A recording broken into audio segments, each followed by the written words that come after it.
오늘과 다음 시간에 두 차례에 걸쳐서 그 페이퍼에 보시는 대로 건강한 소그룹 만들기라는 것들을 강의를 통해서 이제 진행을 할 겁니다. 지난번까지는 뭐에 대해서 배웠죠? 교회론.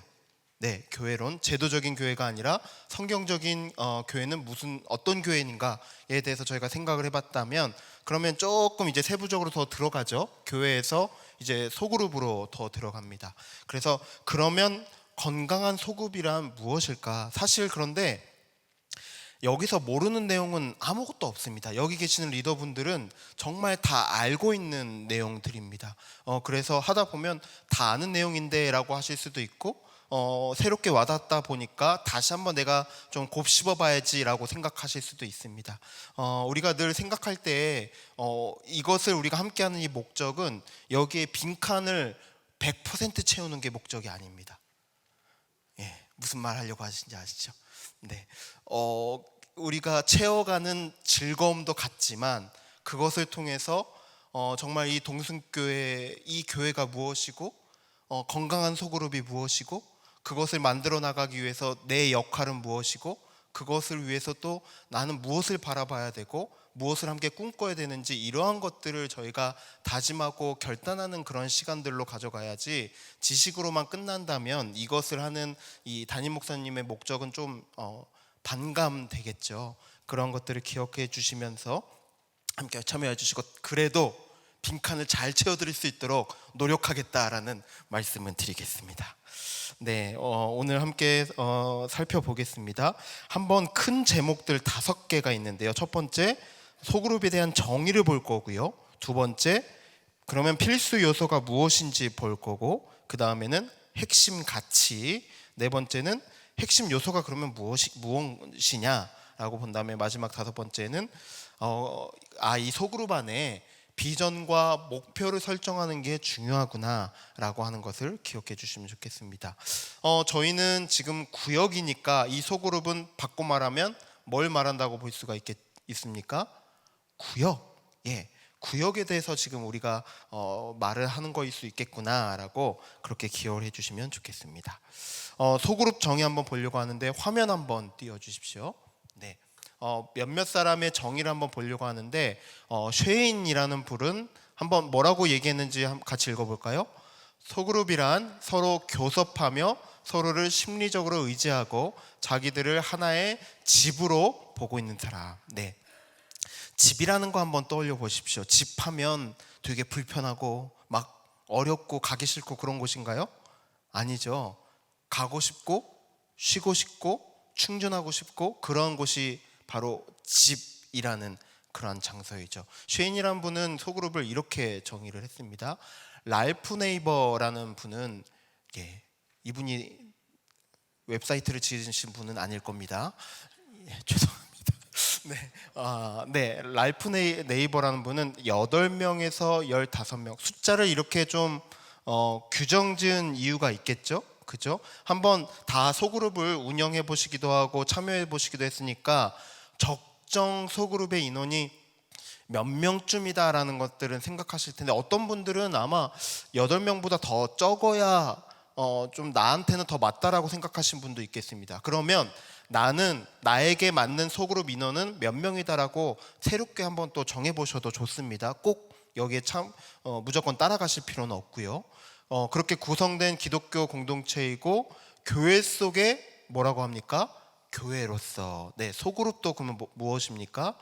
교회입니다. 네, 목자와 예비 목자의 그 지도력, 네, 중심으로 해서, 그러니까 이 예비 목자 안에는 이제 우리로 따지면 구역장, 지역장, 권찰, 이런 리더분들이 다 포함이 되어 있는 겁니다. 그 중심으로 해서 교인들의 양육, 전도 활동 목적으로 하고, 또 뭐가 있어야 되냐면 교제, 예배, 이런 것들이 일어나야 된다라고 말을 합니다. 다음 화면이요. 네, 그래서 뭐 장황하게 많이 써놨지만 잘 아는 말이지만 한번 보면 상호작용하고 의존하고 소속감을 갖고 역할도 준다라고 이야기를 하죠. 그냥 참여만 하면 돼라고 말하는 것 같진 않아요. 보니까 역량을 또 주고받습니다. 저는 여기 계신 리더분들로부터 그냥 영향만 주는 사람일까요? 저는 여기 계신 리더분들에게 영향을 받지 않는 사람일까요? 아니에요. 어떤 형태로든 가만히만 계셔도 저한테 영향을 주고 계십니다. 네. 지금 가지고 계시는 표정과 몸짓 하나하나가 지금도 저한테 영향을 주고 계세요. 그렇다면 소그룹 구역을 활동하면서 나만 어떻게든 영향을 미치려고 막 발버둥 치는 것이 아니라 구역원들도 나한테 지금 영향을 미치고 있구나, 이것도 한번 생각해 보신다면 중압감이 조금 내려가실 겁니다. 서로 소그룹 안에서 보상을 기대하고 공통의 목표를 추구한다라고 합니다. 이런 것들을 정리해 보면은요, 정리하면 소그룹은 어떤 목적을 가진 모인 사람들의 상호작용. 네, 제가 천천히 말한다는 건 밑줄을 지금 말하고 있다는 뜻입니다. 네, 모인 사람들 간의 상호작용과 인격적인 교제.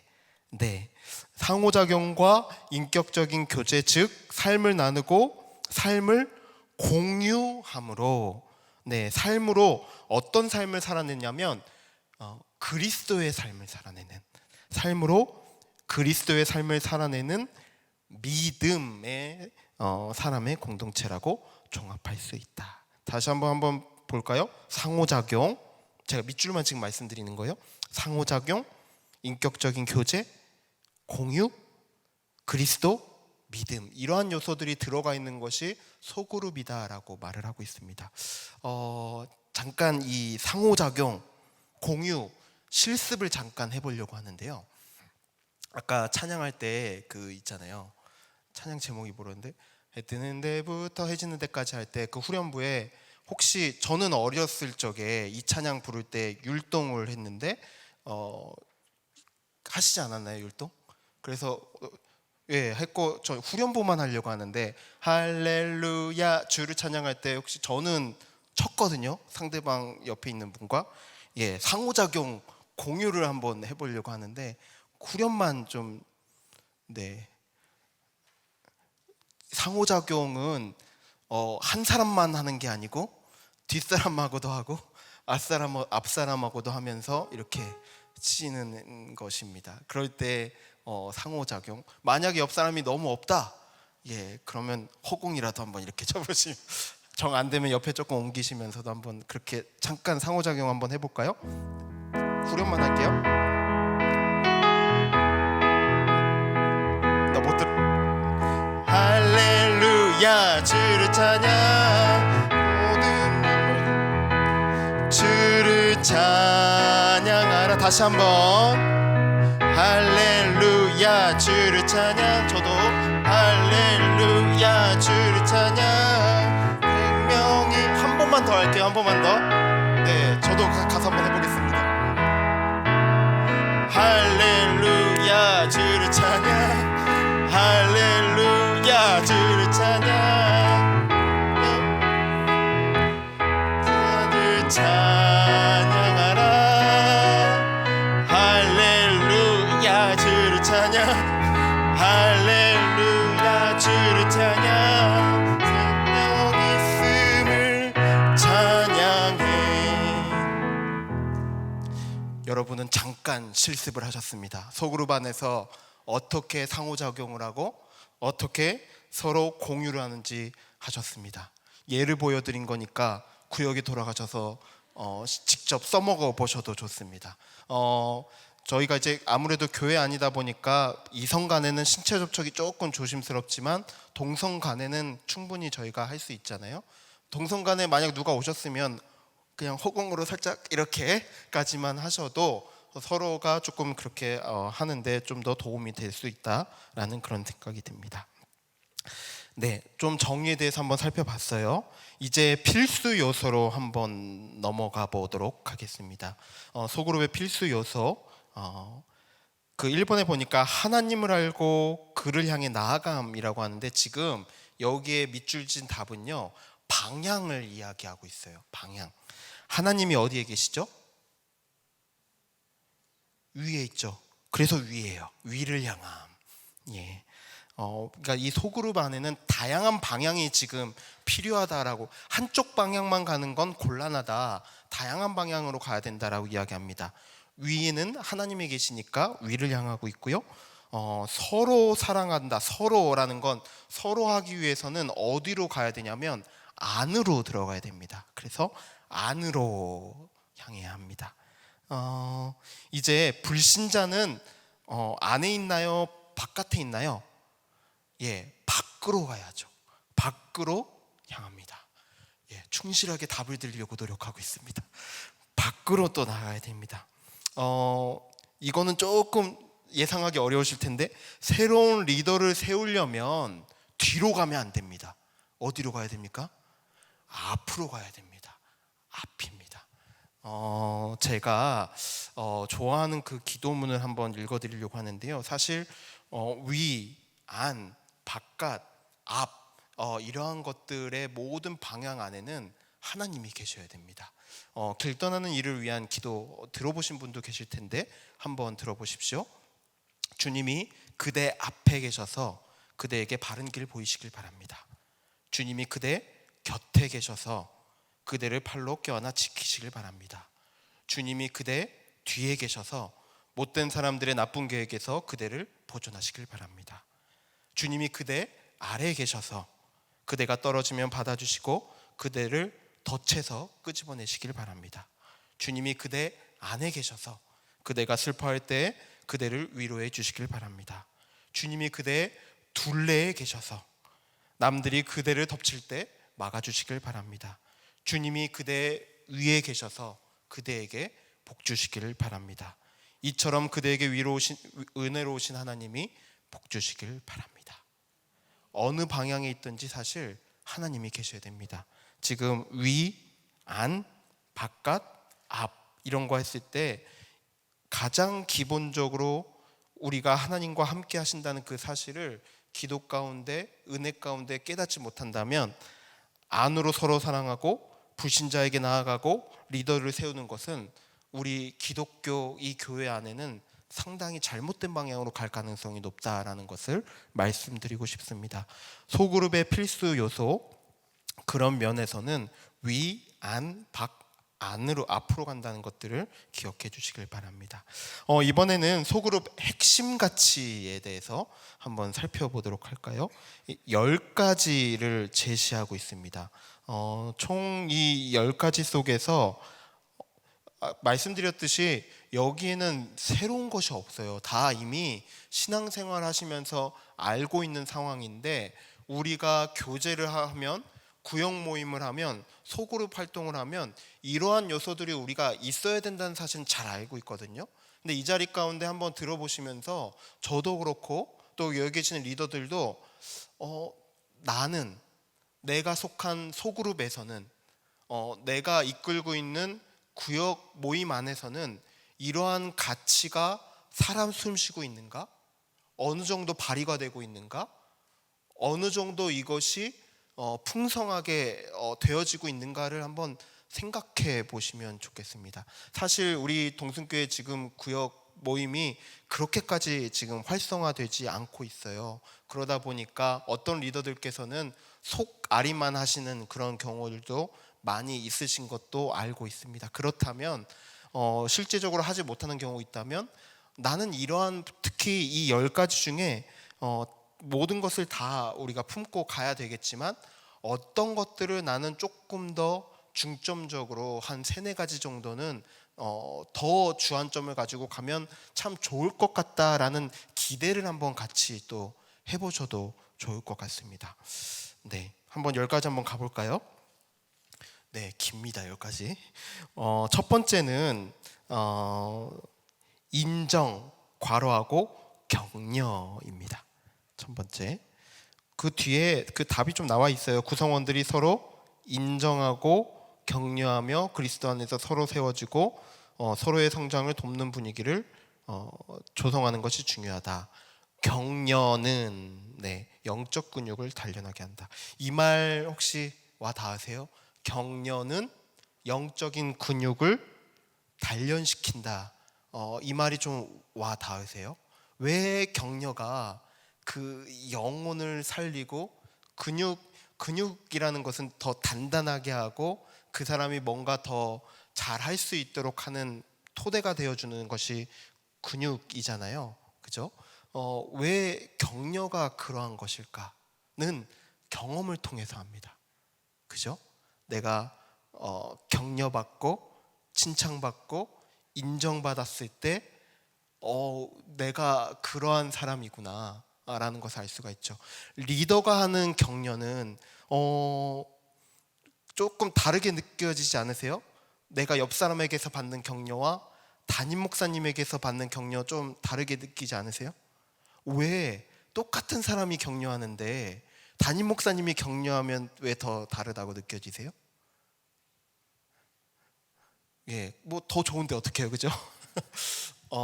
리더가 하는 격려는 더 힘이 있는 것 같아요. 리더가 주는 그 인정과 격려는 정말 더 깊은 감동을 주는 것 같습니다. 최소한 저희는 그것을 경험적으로 알고 있습니다. 여기 계신 분들은 다 리더입니다. 물론 리더도 인정과 격려가 필요합니다. 그런데 여기 계시는 리더들께서 누군가에게 인정과 격려를 그리스도의 이름으로 해주신다면 누군가에게는 영적인 근육을 살려주는 것이다. 그것을 꼭 기억해 주시길 바랍니다. 사실 너무 눈에 많이 보입니다.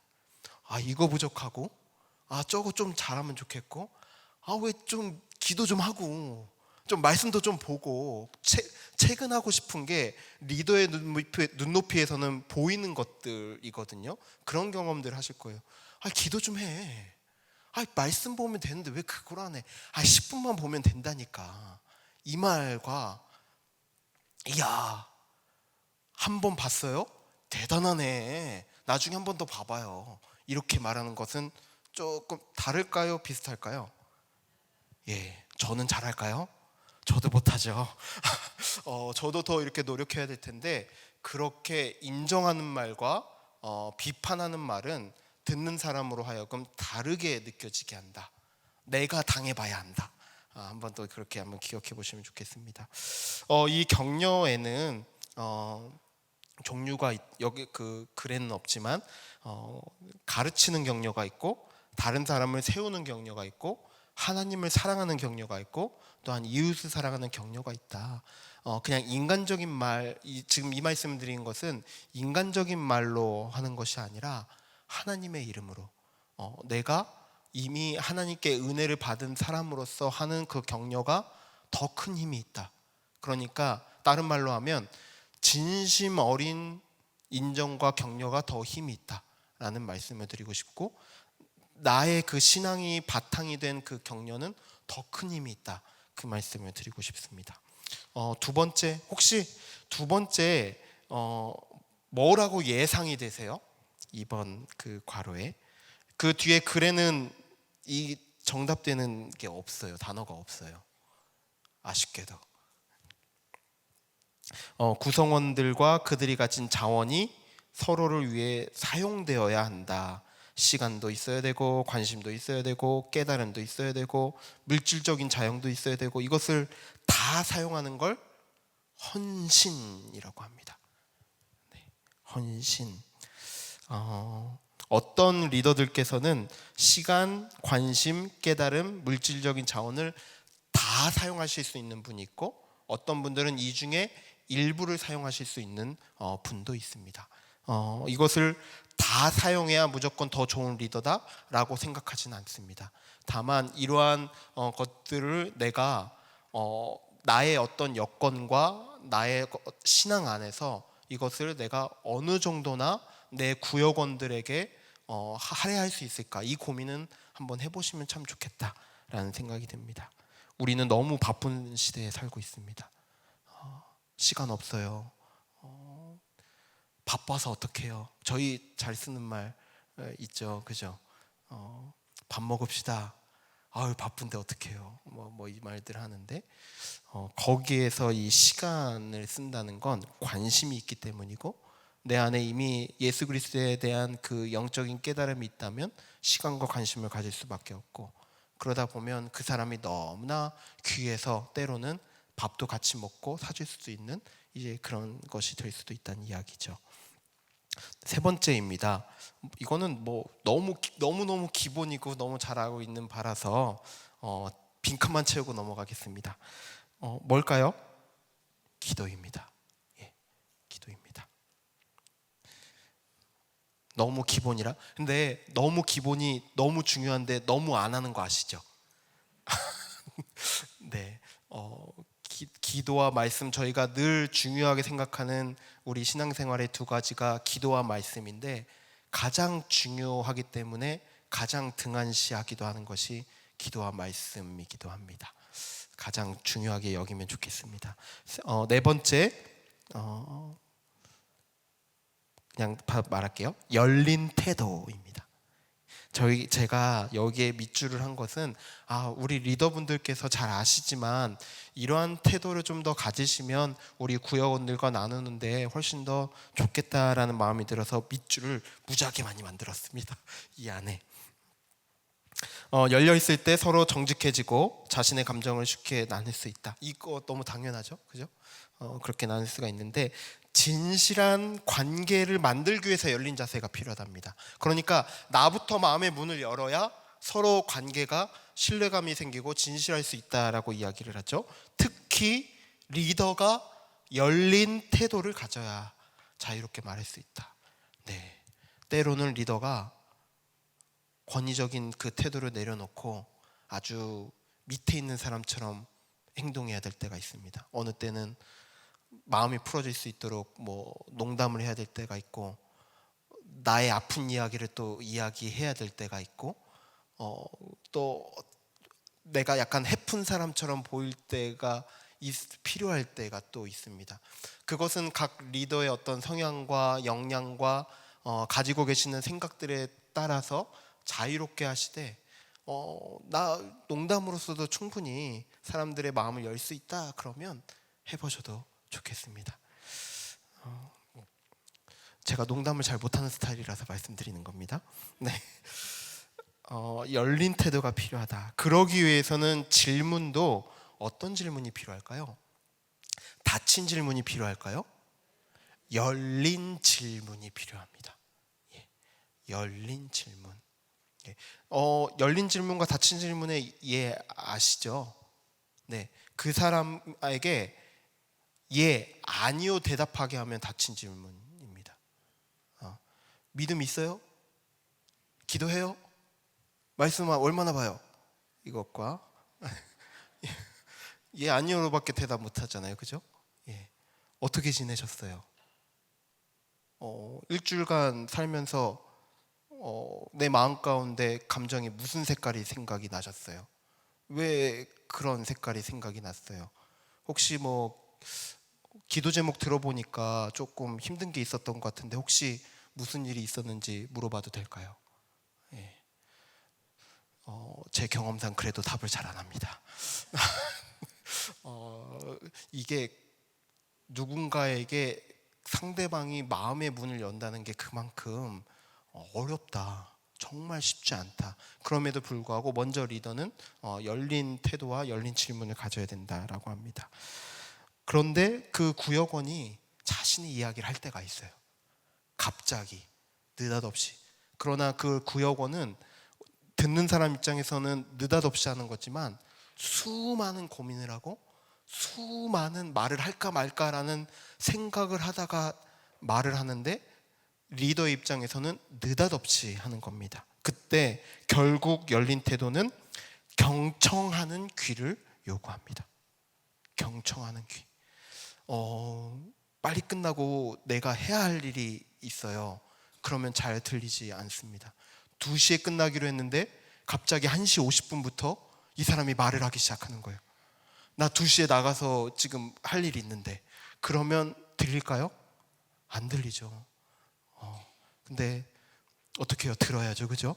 근데 만약에 너무 급한 일이 있다면 양해는 구할 수 있겠죠. 너무 듣고 싶은데 지금 내가 너무 급한 일이 있다. 혹여 좀 다른 시간, 나한테 시간 조금 내줄 수 있냐? 정말 너무 듣고 싶다. 이럴 때에도 열린 태도가 필요한 것이죠. 네, 내 이야기를 하기보다 적극적으로 남의 이야기를 들어줘야 한다. 구역 모임하면서 혹시 1시간 할 때 내가 이야기하는 비중이 시간적으로 어느 정도 되는지 한번 체크해 보십시오.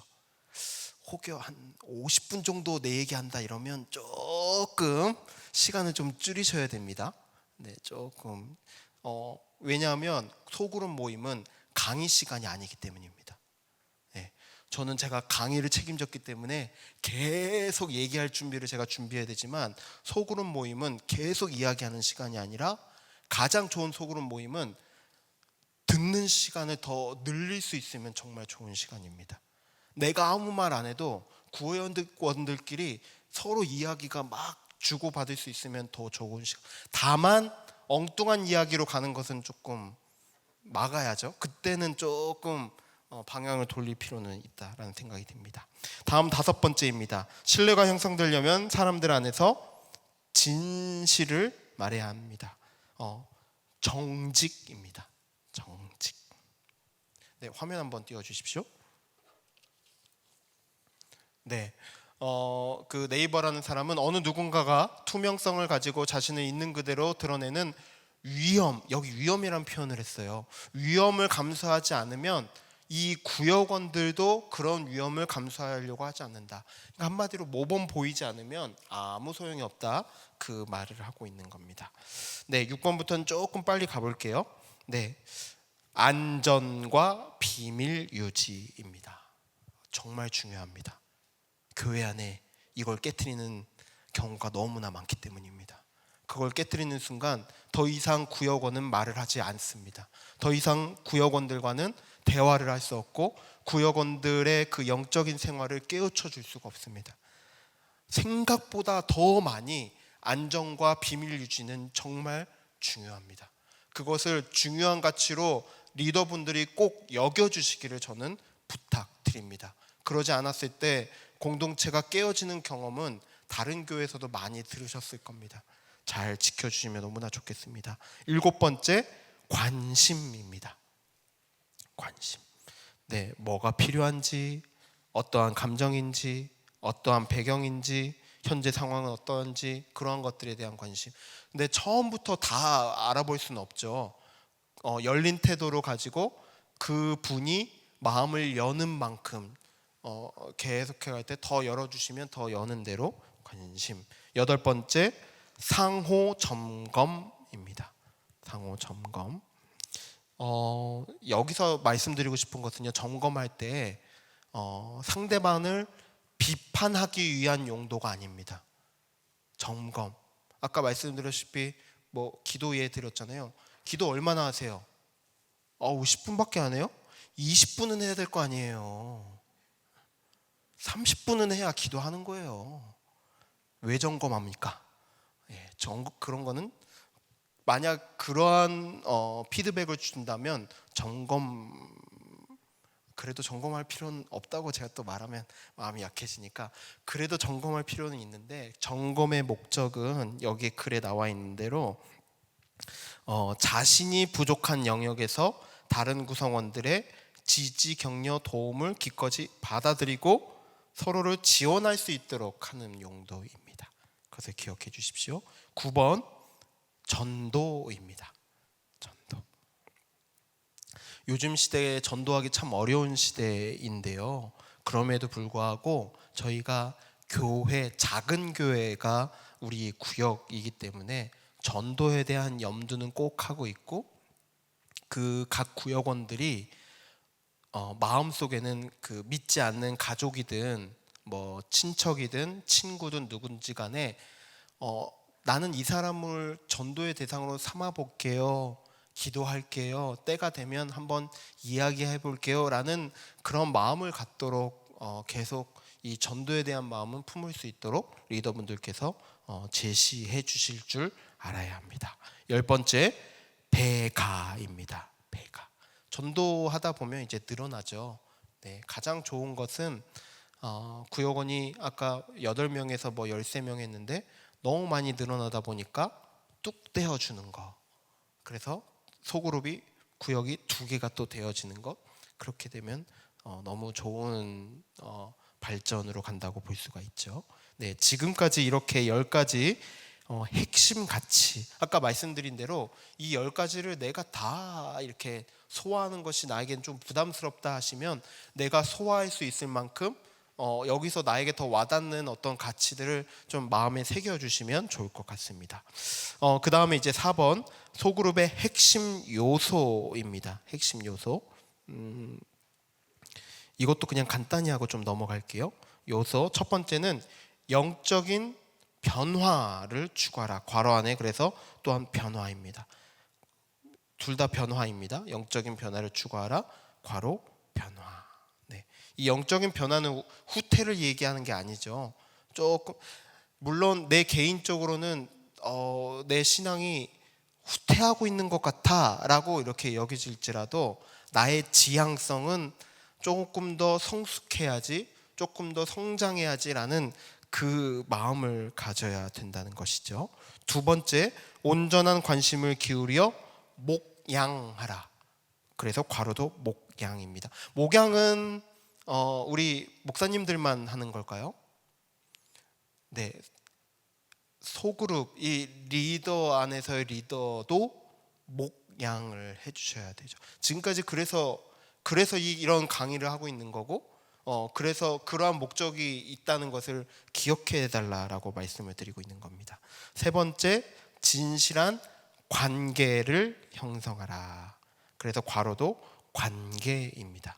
네. 뭐 이거는 아까 또 나눴었던 거니까 넘어갈게요. 네 번째, 사랑으로 봉사하라.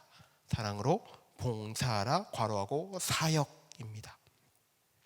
그 밑에 보시면 함께 사역하는 방법을 찾는 것도 필요하다라고 합니다. 지식만 나누고 서로 이렇게 나눈 거가 좀 정체가 될 때가 있어요, 구역에서. 그러면 한 가지 아주 간단한 거라도 함께 해보는 것들을 찾아가는 것들은 중요하죠. 뭐 예를 들면 어떤 게 있을까요? 함께 뭐 어디 중요한 어떤 서울 안에서의 기독교 뭐 유적을 뭐 한번 가본다든지, 혹은 어떤 어려운 사람 한 사람을 선정해서 그 사람을 우리가 십시일반에서 매달 같이 한번 도와주고 그 사람을 위해서 기도해 보자든지, 여러 가지 방법이 있어요. 뭐 그게 작든 크든지 간에 같이 한번 해본다면 공통의 관심과 그런 요소가 있기 때문에 함께 달려갈 수가 있다라는 또 생각도 듭니다. 그리고 다섯 번째, 하나님의 목적을 성취하라. 이게 가장 중요하죠, 그죠? 하나님의 목적을 성취하라. 괄호도 목적입니다. 예, 그 목적이 무엇인지 그 밑에 나오고 있습니다. 한마디로 하나님의 목적, 여기서 그래서 말하고 있는 것, 사람 잘 찾아서 그 사람 잘 성장시키고 세워주고 파송해라라고 이야기하고 있는 겁니다. 네, 사도행전 1장 8절에서도 결국 그 이야기하고 있는 것이죠. 왜 그렇게 계속 가라라고 하고 있냐면 그 지역 방문하고 끝내라라는 이야기가 아니죠. 거기에 있는 사람을 찾고 그 사람을 예수 그리스도의 그 이름을 알려주고 복음을 전하고 그 사람도 누군가에게 복음을 전할 수 있도록 하라, 그 이야기를 하고 있는 거니까 그것이 하나님의 목적을 성취하는 것입니다. 그래서 여기에 글에 보시면 하나님의 목적은 교회 안에서 양육되어 나아가 무엇을 전한다고요? 복음을 전하고 영적인 도전을 함께 이겨낼 무엇을 세우기 위함이라고요? 영적인 동역자를 세우기 위함. 사람입니다. 결국 사람이라는 것들 기억해 주시길 바랍니다. 네, 다음 이제 다섯 번째입니다. 소그룹에는 지금 여기서 뭘 이야기하고자 하면요, 소그룹마다 구역마다 목표 설정을 하고 비전이 있어야 된다 이야기합니다. 이 비전 되게 거창하잖아요, 비전이란 말이. 그러나 이 각 그 구역들마다 목표하는 바는 필요하다라고 이야기를 하고 있는 것이죠. 화면 한번 띄워주십시오. 네, 비전이라는 것은요, 그림을 그리듯이 상상할 수 있어야 됩니다. 사람들이 원하는 것이어야 됩니다. 리더만 하는 것이 아니라 같이 원하여야 되고 현실적이어야 되고 명료해야 되고 융통성이 있어야 됩니다. 공유하고 전달, 그 사람이 듣고 그렇구나라고 이해할 수 있는 정도여야 한다는 겁니다. 그래서 리더십의 본질은 리더 그 비전을 갖게 하는 것이라고 합니다.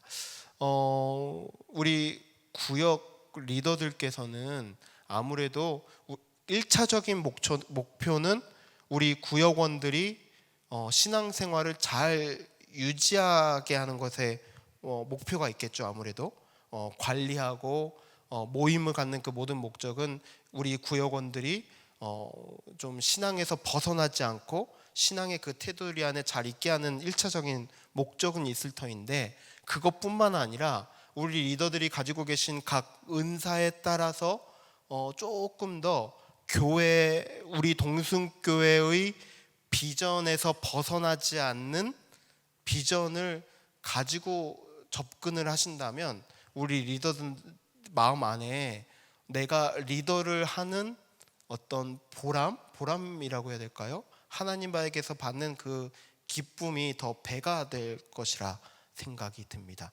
이 말씀은 어떤 말씀을 드린 거냐면, 너무 수동적으로만 끌려가지 마시고 어떤 부분에서는 능동적인 리더 신앙의 어떤 자세가 필요하다라고 말씀을 드린 겁니다. 그러니까 첫 번째는 교회, 이 동순교회가 갖고 있는 비전, 앞으로 이제 담임 목사님께서 또 계속 또 세워 가시겠지만, 우리 교회는 어떠한 비전과 어떤 목적 설정을 가지고 있는지 먼저 리더로서 내가 기억하고 있고, 그것을 토대로 내가 갖고 있는 그 영적인 은사들을 가지고 우리 구역 리더 구역원들을 어떻게 꾸려갈 수 있을까, 이 고민을 조금 해달라, 그 이야기이죠.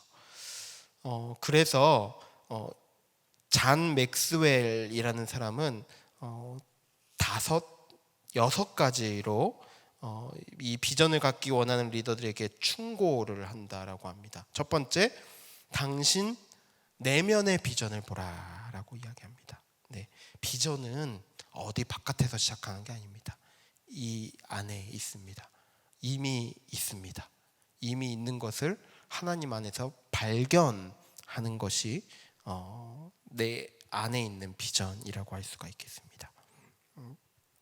두 번째, 뒤를 돌아보라입니다. 뒤를 돌아본다는 것은요, 경험을 말씀드리고 싶은 겁니다. 지금까지 내가 어떤 경험을 했고 어떠한 경험으로 그 목적을 성취해 본 것이 있었는가, 혹은 하나님이 은혜를 베풀어 주신 것이 있었는가 한번 들여다보는 것이죠. 그것을 통해서 내가 무엇을 배웠었는지, 내가 잊어버렸다면 내가 예전에 이 경험 통해 내가 이걸 배웠었지, 다시 한번 떠올려 보라는 겁니다. 세 번째, 당신 주위를 보라라고 하는 겁니다. 주위를 바라보라. 도대체 다른 사람들에게는 무엇이 일어나고 있는가, 그것을 통해서도 비전을 갖는데 도움이 될 수 있다는 거죠. 예, 진짜 거의 끝나는 시간에 맞춰서 벨소리가 울리고 네, 거의 마무리 좀 해보겠습니다. 네 번째, 당신 앞을 내다보라입니다. 네, 그러니까 미래를 한번 보라는 거죠. 미래를 한번 예측해 보라는 겁니다. 화면 한번 보여주십시오. 비전에 대해서 2가지 접근 방식이 있대요. 현재 중심적인 접근 방식이 있고 미래 중심적인 접근 방식이 있다라고 합니다. 현재 중심적인 접근 방식은 그러니까 과거에 어떤 일이 있었던 걸 통해 미래를 예측하는 방식이라고 하고요. 미래 중심은 말 그대로 미래만 집중해서 한번 본다는 거죠.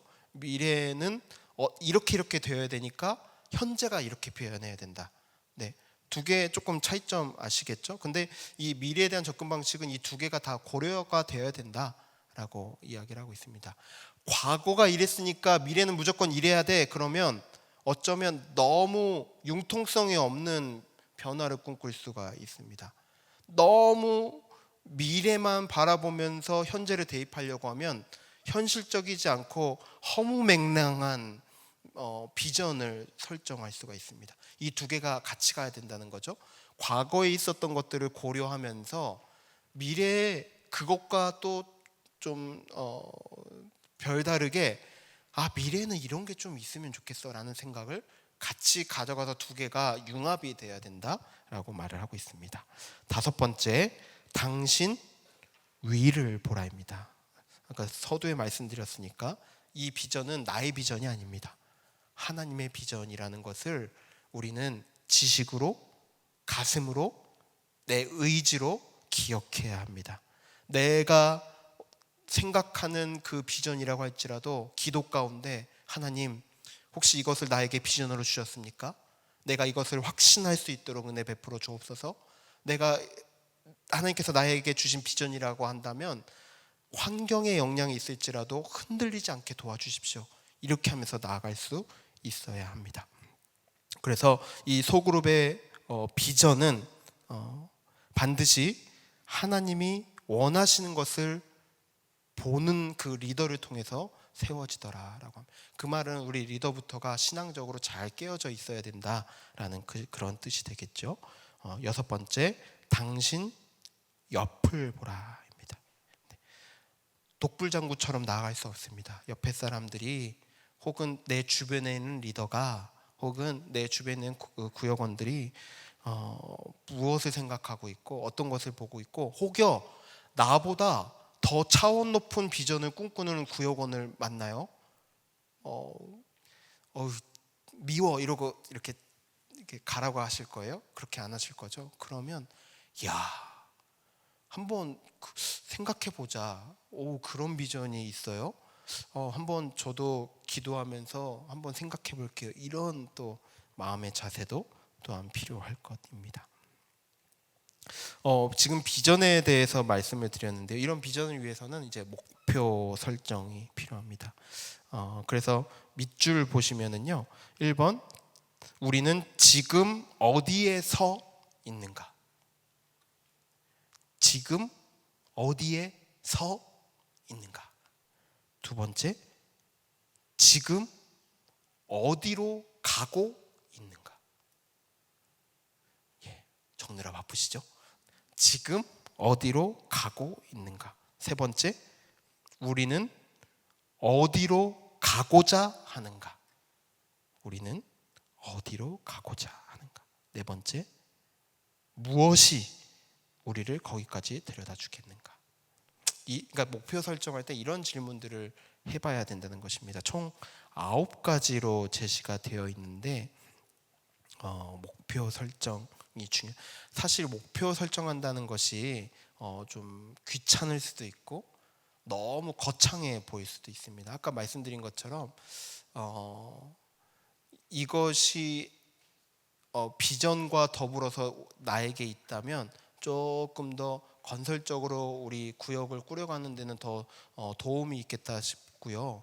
그런데 이 비전과 이 목표 설정을 하는데 출발은 내가 이미 하나님께 사랑을 받았으니, 그러니 위로부터 오시는 그 하나님의 은혜를 내가 기억하는 것과 그 구역원들에 대한 그 관심이 있을 때 가능합니다. 이 구역원들에게 어떤 필요가 있고 어떤 것이 있으면 참 좋겠다라는 그 마음이 있기 때문에 목표를 세우고 비전을 가지고 가면 좋겠다라는 그 마음이 또한 생기는 것이죠. 그런 것들을 기억해 보시면서 다시 한번 곱씹어 보시고, 지금 좀 지식적인 거 위주로 지금 들으셨기 때문에 막 머릿속에 막 뭔가는 많이 들었는데 여기 문 밖에 나가시면 갑자기 그 생각이 안 나, 블랙아웃 현상이 나오기 시작하거든요. 그럴 때는 한번 조금 보시면서 아까 말씀드린 것처럼 그 세 장에 있는 걸 다 취하려고 하시면 체하세요. 체해요. 그러니까 체하지 마시고 맛있게 드시려면 거기 안에서 방금 내가 들었던 것들 중에 조금 인상 깊게 와닿는 거 위주로 일단 취해 보시고 기억해 보시고 그렇게 한번 나아가 보시면 좋겠습니다. 그렇게 순차적으로 나아간다면 하나하나 더 이렇게 더 쌓여지면서 내가 지금 설령 구역 모임이 이렇게 활성화되지 않는 그런 리더로서 계신다고 하더라도 꿈꾸는 게 중요하니까, 기대하는 게 좋으니까 그런 것들을 마음에 간직하면서 앞으로 내가 어떻게 꾸려갈 것인가 한번 그렇게 기억해 보시면 좋겠습니다.